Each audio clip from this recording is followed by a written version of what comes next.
안녕하세요. 쯔야입니다. 오늘은 선생님들께서 요청해 주셨던 발문에 대해서 말씀드리겠습니다. 괜찮은 발문 하나가 수업의 질을 아주 높여줄 수 있습니다. 그래서 정말 양질의 예시를 꽉꽉 채워서 준비했으니까요. 꼭 발문 영상을 끝까지 봐주세요. 순서는 수업 실험 각 단계에 맞게 활용할 수 있는 발문으로 나누어서 도입 단계, 강의식 수업 단계, 활동식 수업 단계 순으로 말씀드리겠습니다. 해당 영상인 발문 파트 1 영상에서는 강의식 수업 단계에서 활용할 수 있는 발문들을 다루었습니다. 발문에 대해서 말씀드리기 앞서서 주의해야 할 점 3가지를 말씀드리겠습니다. 첫 번째는 실제 이 내용을 가지고 학교에서 수업을 한다면 학생들이 어떻게 대답할지를 상상해 보라는 것입니다. 뻔히 박힌 대답이 아닌 창의적이고 재미있는 학생 답변을 만들어낼 때 이 수업이 더욱 흥미있고 배움 중심 수업처럼 보입니다.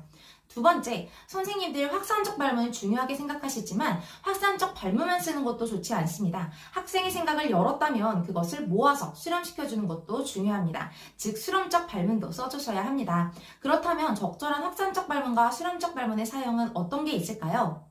예를 들어보겠습니다. 전개에서 자료를 활용한 짝과 함께하는 간단한 하브르타 수업을 시킵니다. 학생 중심 수업이죠. 학생 중심 수업에서 교사의 역할은 결과물을 도출하는 길을 안내해 주는 것입니다. 그래서 마지막으로 그러면 이 내용을 정리해서 말해줄 친구 있을까요? 우리 시우! 시우가 자료의 내용을 핵심을 쏙쏙 뽑아서 잘 정리해 주었어요. 무엇이라고 말해 주었죠? 시우가 말해준 이러한 부분에 선생님도 공감을 합니다. 라고 할 수 있습니다. 혹은 정답이 있는 수렴적 발문을 한 후에 왜 그렇게 생각했나요? 라는 식의 확산적 발문으로 답변을 확장할 수도 있습니다. 세 번째, 학생들의 모든 생각은 존중받아야 합니다. 정답입니다. 라고 하는 것은 절대 하지 마시고요. 땡! 틀렸어요. 이것은 약간 신서유기 같지 않나요? 이렇게 피드백을 주지 마시고요. 그렇게 생각할 수도 있겠네요. 아주 흥미로운 대답이었어요. 혹은 다른 친구들에게 색다르게 생각할 수 있는 기회를 주었네요. 라는 식으로 피드백을 바꿔주시는 게 좋습니다. 자, 그렇다면 강의식 수업에서 사용할 발문은 어떤 게 있을까요? 첫 번째, 자료에 있는 용어나 단어가 학생들이 어려워할 수준이라면 실제 수업에서는 학생들에게 질문이 들어옵니다. 수업 실험에서는 이것을 교사가 설명해 주는 것보다는 다른 학생이 설명해 주는 상황으로 가정하는 것이 더욱더 도움이 됩니다. 예를 들어 보겠습니다. 재영이가 질문을 했어요. 프랑스 혁명에서 나오는 샹킬로트라는 용어를 잘 모르겠다고 하는데 혹시 선생님 대신에 대답해 줄 친구가 있나요? 우리 손을 가장 빨리 든 혜미가 설명해 볼까요? 혜미가 일목요연하게 잘 설명해 주었어요. 우리 재영이 이제 샹킬로트가 뭔지 알겠나요? 서로 도움을 주는 모습이 아주 보기 좋습니다. 이렇게 하지 않더라도 선생님이 어려운 영어나 모르는 단어가 있나요? 라고 질문을 해도 좋습니다. 그리고 이런 장면을 넣었다면 수업 나눔에서 부족하거나 아쉬웠던 점으로 앞으로는 학생들에게 제공하는 학습지에 어려운 영어 설명을 추가하겠다라고 말하면 수업 실험과 나눔이 또 연결됩니다. 하지만 여기서 조건에 학생의 5개념 상황을 가정하라 라고 했다면 용어 설명에서 한 문장을 추가합니다. 우리 재영이 생각에는 그게 어떤 의미인 것 같아요? 라고 하고 창의적인 답변을 받은 상황을 가정해서 되게 재미있는 답변이네요. 그러면 우리 재영이에게 올바른 단어의 뜻을 알려줄 친구가 있을까요? 라고 하면 됩니다. 이 5개념 상황을 가정하는 것은 연계 발문을 하기에도 좋고 또 또래 교수를 보여주어서 배움 중심 수업을 보여주기에도 좋은데요. 그래서 저는 이 5개념 상황을 꼭 넣어서 저의 만능들로 삼았었습니다. 그러면 추가적으로 이 또래 교수가 되는 연계 발문의 예시를 한번 들어보겠습니다. 어려운 용어 설명뿐만 아니라 이 수업 내용에 대해서도 학생이 질문한 상황을 가정하는 것입니다. 그러면 우리 애진이의 질문에 대해서 다 같이 생각해 봅시다. 애진이의 예상 답변을 더욱 정교하게 만들어줄 사람, 혹은 더욱 확장시켜줄 사람, 혹은 이것을 보충하거나 추가적인 생각을 이야기해줄 사람이 있을까요? 라는 식으로 발문할 수 있습니다. 두 번째, 문제에 대한 해결 방안을 묻거나 인물에 대한 평가를 물을 수도 있습니다. 그리고 이러한 질문을 할 때에는 반드시 그렇게 생각한 이유를 추가적으로 물어보아야 합니다. 만약에 학생이 대답하기를 힘겨워한다면 학생이 좀 더 생각할 수 있도록 단서나 실마리를 제공해 줍니다. 예를 들어 보겠습니다. 프랑스에서 위그노 전쟁이 일어난 이유를 정리해 볼까요? 그렇죠. 현주가 말한 대로 구교를 믿는 프랑스가 신교를 탄압했기 때문이죠. 그러면 이에 대한 해결책은 무엇이 좋을까요? 아라가 손을 아주 번쩍 들었네요. 한번 얘기해 볼까요? 방금 아라의 대답처럼 프랑스도 낭트 칙령이라는 칙령을 통해 일부 지역의 전해인 신교를 믿는 것을 허락해 주었어요. 세 번째, 자료를 보고 탐구하는 활동을 했을 때 쓸 수 있는 발문입니다.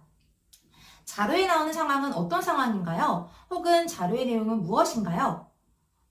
그렇다면 자료에서 핵심 용어를 꼽아본다면 어떤 게 있을까요? 라고 발문할 수 있고요. 혹은 학생이 대답을 했을 때 그렇게 생각한 이유는 무엇인가요?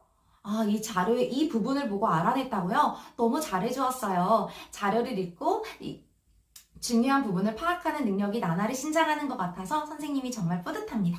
라고 말할 수도 있습니다. 만약에 사료학습이라면 사료를 읽고 그렇게 생각한 근거를 물을 수도 있겠죠? 네 번째, 선생님들이 알고 계시다면 다른 교과나 이전 학습과 연계할 수도 있습니다. 도덕 시간에 이러한 내용을 배웠죠? 혹은 우리 지난 시간에 이러한 내용을 배웠죠? 그러면 지난 시간에 배웠던 내용을 한번 떠올려 보세요. 라고 첨언하면 학생들이 이해를 신경 쓰고 있다는 것을 보여주실 수 있습니다. 다섯 번째, 수업 내용에 따라 다르겠지만 다양한 사고를 유도하는 발문을 할 수 있습니다. 첫 번째로 설명하고 있는 상황과 반대의 상황을 설정해서 학생들로 하여금 상상해 보라고 한다거나 우리가 예상한 결과와 수업 내용이 다름을 보여주면서 왜 이런 결과가 나왔는지 추론해 보라고 하는 발문입니다. 이것은 학생의 인지적 갈등을 유발할 수 있습니다. 예를 들어서 흥선대원군이 이렇게 척화비를 세우면서 통상수교 거부 정책을 펼쳤어요. 많은 사람들은 이때 서양 국가와 교육을 맺었다면 어땠을까라고 이야기를 하곤 합니다. 여러분들 생각에는 만약 그랬다면 우리나라가 어떻게 바뀌었을 거라고 생각하나요? 라고 질문할 수 있습니다. 두 번째, 배우고 있는 시대의 인물이나 상황에 감정이입을 하도록 하는 발문입니다. 이것은 학생들이 새로운 사고를 하도록 유도하는 효과가 있습니다. 또다시 예시를 들어보겠습니다. 여러분이 춘추전국시대의 인물이라고 가정해 볼게요. 춘추전국시대의 인물인데 여러분은 왕보다 더 능력있고 강력한 힘을 지니고 있어요. 이때 두 가지 선택을 할 수 있겠죠? 왕을 도와서 나라를 부강하게 하거나 혹은 왕을 몰아내고 내가 왕이 되거나 여러분들은 어떤 걸 선택할 건가요? 라고 질문할 수 있습니다. 여기서 주의해야 될 점은 간혹가다 선생님들이 막연하게 어떨 것 같아요? 어떻게 할 것 같아요? 이런 식의 질문을 하는 경우가 있습니다. 실제 학교에서는 이렇게 물어보면 좋을 것 같아요, 싫을 것 같아요 이렇게밖에 대답이 안 나오거든요. 그러니까 방금 했던 것처럼 구체적으로 해주면 보다 더 전문성을 보여줄 수 있습니다. 세 번째, 사건의 원인, 과정, 결과를 학생들이 직접 추론해 보도록 하는 발문입니다. 예를 들어서 로마의 그라쿠스 형제 개혁에 대해서 이야기해 볼게요. 우리 지난 시간에 로마가 포에니 전쟁 승리 이후 어떤 위기를 맞았다고 했죠? 맞아요. 자영능이 몰락하면서 국가가 침체 위기를 맞았었죠. 그러면 그라쿠스 형제가 개혁을 하는 이유는 무엇일까요? 네, 여러분이 잘 말해준 것처럼 자영농을 살리기 위한 것이었습니다. 그러기 위해선 어떤 것을 계약해야 될까요? 마지막으로 학생들이 스스로 자신의 의견을 내고 해석을 하거나 가치 판단을 하도록 하는 발문이 있습니다. 예를 들어서 흥선대원군의 통상수교 거부 정책은 결과적으로 옳은 정책일까요? 잘못된 정책일까요? 라고 물어볼 수 있습니다. 여섯 번째, 도입에서 했던 삶과의 연결이 수업 말미에 할 수도 있습니다. 뭐뭐 하는 것이 왜 중요할까요? 혹은 지금 배운 내용이 우리의 삶과 어떤 연관이 있을까요? 라고 물으면서 삶과 연관시키는 것입니다. 이후 수업인 활동식 수업 단계에서의 발문은 파트 2에서 확인하실 수 있습니다. 네, 여기까지 강의식 수업 단계에서의 발문에 대해서 알아보았습니다. 괜찮은 발문하다가 수업의 질을 높여줄 수 있다고 말씀드렸죠. 그렇기 때문에 구상한 발문을 빼먹지 않고 꼭 수업에서 사용할 수 있도록 구상지에 반드시 지켜야 할 색깔펜으로 표시해주세요.